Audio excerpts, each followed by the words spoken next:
you know when judges, run off to their chambers, there's been a bit of a feeling for a while that somehow denotes that you're on victory. We discovered actually that when a judge first enters a chamber, he really is representing himself, and really all the laws of the society we think are by the Parliament, but really they're all bylaws of the Bar Society. So in that first instance, when you establish your standing, unless the judge provides remedy, he is in dishonour. Yeah. Yep. So if a judge doesn't want to provide remedy, what he can do is he can leave the court, which is what we see when they run out. But when he returns, he doesn't return to a form of court based on the rules of the Bar Society. He returns now, changing the form of the court without us seeing anything physically change, into full Admiralty Court. Now, unless you then re-establish your standing again, then it's as if you no longer have any standing, because it's a brand new court. Yeah. Gotcha. Yep. Gotcha. Now, it also that what you ask for has to change as well, because if you ask for the wrong thing, they won't give it to you. So under the Bar Society, in the first form, it's remedy. But under the second form, because it's gone to pure Admiralty, you really have only two choices. If you don't establish standing, they will treat you as salvage under the laws of Oleron, which is the base laws, and they're all fictional, but under the claimed laws that the Roman cult and the Venetians use for commerce. So that salvage, you're dead, right? You're just a four-post of bed. If you re-establish your standing, which you must do when the judge returns, what you ask for is cure and maintenance, not remedy, because cure and maintenance is the form of remedy under the law. Yeah? Yeah, I've never heard that one before. Well, under Admiralty law, the laws of Oleron is the base for it all. So it's always good to get back to the source document. And under that, what it says is, salvage is salvage. Okay, there is no life salvage in maritime law. So if you're dead, you're going to be salvaged and basically put into some holding building, right? That's why they'll put you in prison. You're just a bit of cargo going to a warehouse. Yeah. But if you establish yourself as living, then under the laws of Oleron, that means you're a sailor, okay, on a ship of state, and they must provide you cure. It's actually not just cure, but maximum cure and maintenance until your health is restored. So it actually is a stronger remedy than if the judge had never run out and returned. But what the judge is trying to do is basically re-establish superior jurisdiction by tricking the defendant into not re-establishing their standing. Yes? Yep. And sadly, I feel that this happens, I think, almost 90% of the time, that a man or woman learns the art of establishing their standing. Judges get wind of it. They're more often than not running from the chamber. The movement truth movement are told that is a good sign. So it's actually being misinterpreted. Right. But when they come back, what they're doing is they've re-established their honour. It's a totally different court. No, yeah. It's now purely Admiralty court.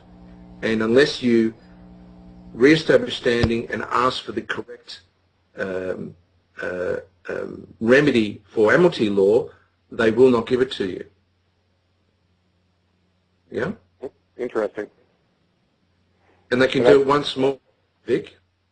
Yep. If you're in a federal court, they can leave again for the third and final time.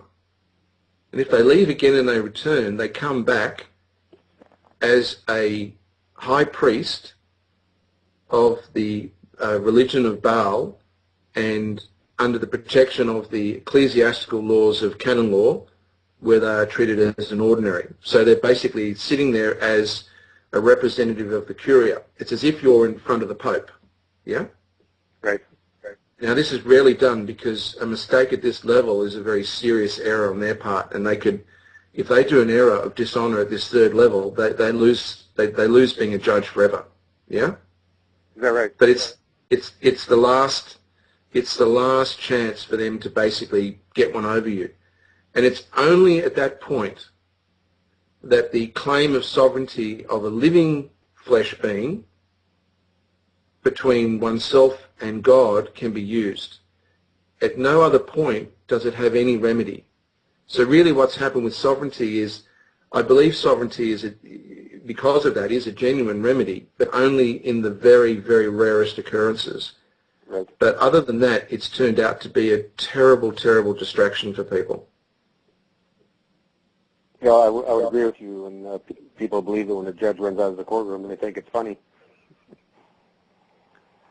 And I think that is part of the misinformation that has been presented, sadly, because you know, the people think of it in terms of battle. Really what they're watching is a judge leaving to re-establish their honour because they don't wish to offer remedy, returning into a brand new court. Yeah? Yep. As I say, this is the first I've heard of this in these, you know, these second and third appearances coming back to the court. Well, understanding what they're doing exactly, and in fact, I'll tell you where we found validation for this. The word bar in bar association has been deliberately, firstly it comes from 1823, so it's relatively recent, but its history has been clouded from a name that is supposed to have been a wash-up of the temple bar and tradition. It actually turns out to be one of the most powerful magic words available to these magicians that curse. I mean, when they sentence you, they're issuing a curse. They're issuing a spell. Yeah?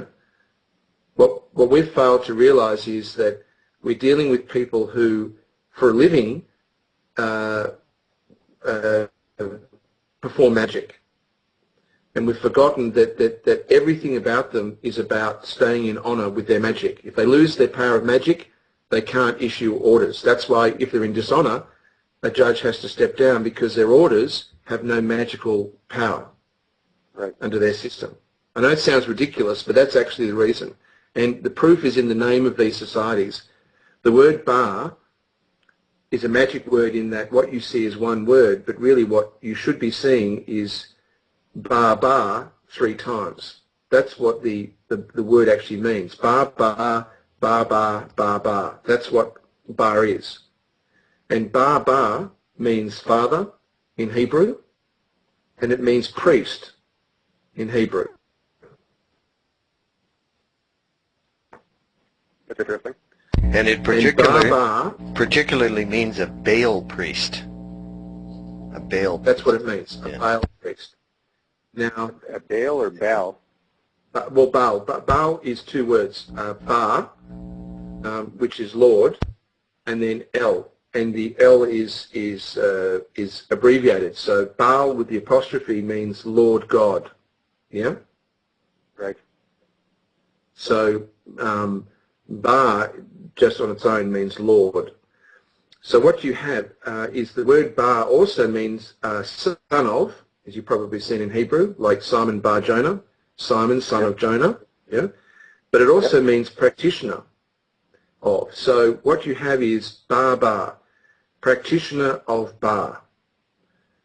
Bar bar, practitioner of, abbreviated B-A-R. B, Baal, A, by, R, Romanum. So practitioner of Baal through Rome. Yeah? Bar, another word for canon, rule, standard. Okay? Practitioner of bar, practitioner of canon law. Yeah? Yes. They tell you. Yeah, one other use of bar is the beginning of barbarians, which comes from the Greek, and it means that the people spoke in the manner that they spoke. It was not understandable, just like legalese. So that's where the word barbarian came from, And of course it's part of BAAL, where they speak legalese, where only they can understand the words and we can't. Yes. Yeah. Correct. So what we see in the word itself is a supremely powerful magic word that they are using to present themselves. And so they're really telling people that they are religious. The canon law tells that all courts are considered temples. That's what canon law is doing, is giving validation to the fact that the courts are called oratories, and it's in canon law, and priests, judges and priests called ordinaries. But what this is doing is validating what we're witnessing, that the judge leaving and returning is really changing the form of the court to more senior, more powerful law. It's showing that a judge is holding levels of power. It's showing that a judge is absolutely dripping in being a priest, a BAAL priest, and that the authority of the judge and the ability to sentence is purely an ecclesiastical and sacramental power. It has nothing to do with adjudication or agreement. Their ability to judge and sentence is purely by remaining in honour of their ecclesiastical powers. So when you present an ecclesiastical notice of dishonour that gives notice of dishonour by their rules, a judge loses their power. And it turns out that all this argument about liens and things that people have had for years, that, you know, if you get a lien on a judge, the judge has to leave, the lien means nothing. The lien is irrelevant. What's happening is when someone perfects that notice of protest and dishonour to the point that it has some ecclesiastical power, the judge is screwed. Right. Now, the problem that remains is this, and we're draining the swamp to the point that in Pennsylvania now, there's no more playing around. That they are holding firm to their claim of canon law jurisdiction, but there's no more misdirection or fluff. We're down to the, you know, we see the white of their eyes, they see us, we know who they are, they don't quite know who we are. The canon law that we're doing now is the last thing. Once canon law is established for what it is, they cannot claim superior jurisdiction anymore. Right. But really, once you can remove rightfully remove their ecclesiastical power, their people are dead in the water. They can't do their job. Right. You've disempowered them. Yeah, well, that's their power. It turns out is magic. Their power is, if I can't curse you, then I can't do my job, and that's what a judge is supposed to do: is to issue judgments, and their judgments are curses. The curse establishes a debt. The debt is the monetization. That's what they do. Have you ever heard the story in the New Testament about Jesus removing 100 demons and then putting them into pigs and they jump off a cliff? That's not in my Bible. Okay, well, there's a story that, and it might only be in the Vulgate, the Roman cult's Vulgate, but it's a story of Jesus banishing 100 demons from a fellow and then putting them into the pigs, and the pigs jump off the cliff. But the point of the story is it demonstrates the rebound of magic in terms of curses. So what it's implying is that Jesus cursed the demons. The demons then left the body, and then Jesus got the demons into the pigs so that effectively the rebound wouldn't occur. There's actually a quote, "Judge not lest ye be judged." Yes? Yep. Yep. That should actually be, "Curse not lest ye be cursed." Okay? The Egyptians knew, and these people are magicians. Remember, they're sorcerers, they're into magic. The Egyptians knew that the most powerful spell is a curse spell. But the downside of a curse spell is when it matures, it returns with interest.